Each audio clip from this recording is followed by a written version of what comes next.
स्वागत है आप सबका हमारे चक्र म्यूजिक पर।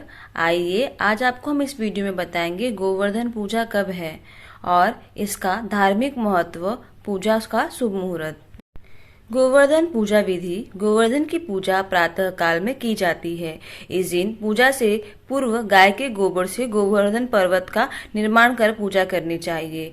गोवर्धन पर्वत पर अन्न, खीर, लावा, मिष्ठान आदि का भोग लगाना चाहिए। गोवर्धन पूजा का शुभ मुहूर्त। गोवर्धन पूजा प्रातः काल मुहूर्त 6:36 से प्रातः 8:47 तक। अवधि 2 घंटे 11 मिनट।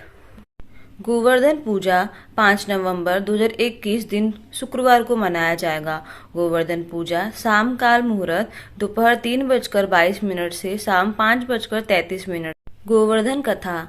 गोवर्धन पूजा से होता है अहंकार का शमन। द्वापर युग में जब व्रजवासी देवराज इंद्र के भय से उनकी 56 भोगों द्वारा पूजा किया करते थे, उस समय गोप और ग्वालों को श्री हरि ने इंद्र पूजा न करके प्रत्यक्ष देव, गौ व गोवर्धन पर्वत की पूजा करने के लिए प्रेरित किया था तथा इंद्र के भोगों को स्वयं गोवर्धन रूप में प्रकट होकर ग्रहण कर लिया। इससे घटना से कुद्र होकर इंद्र ने व्रज से अतिवृष्टि कर दी।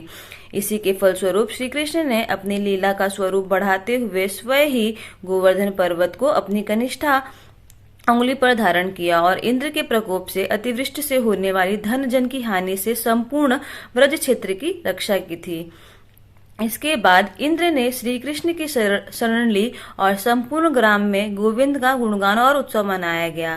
तभी से कार्तिक शुक्ल प्रतिपदा को गोवर्धनधारी श्री कृष्ण का गाय के गोबर से गोवर्धन पर्वत बनाकर पंचोपचार पूजन किया जाता है। साथ ही गौ माता की भी पूजा की जाती है। वास्तव में भगवान श्री कृष्ण ने गोवर्धन पूजा स्वयं की पूजा के उद्देश्य से नहीं, बल्कि अहंकार और दुराचार की समाप्ति तथा गाय और वन की रक्षा के संरक्षण और संवर्धन के लिए प्रारंभ की।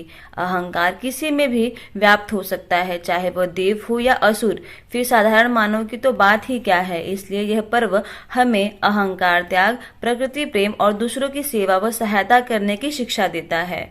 शास्त्र कहते हैं कि जो कोई भी भक्त गिरिराज जी महाराज के दर्शन करता है और गोवर्धन पर्वत की परिक्रमा लगाता है, उसे कई तीर्थों और तपस्याओं को करने से भी सहस्त्र गुना अधिक पुण्य मिलता है। फिर गिरिराज जी की परिक्रमा करने का तो महात्म्य ही अनंत फलदायी है।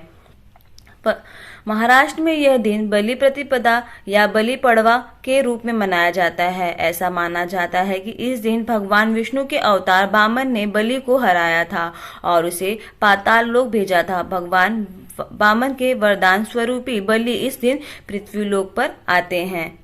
तो यहाँ पर समाप्त हुई गोवर्धन व्रत की कथा। जय श्री कृष्ण।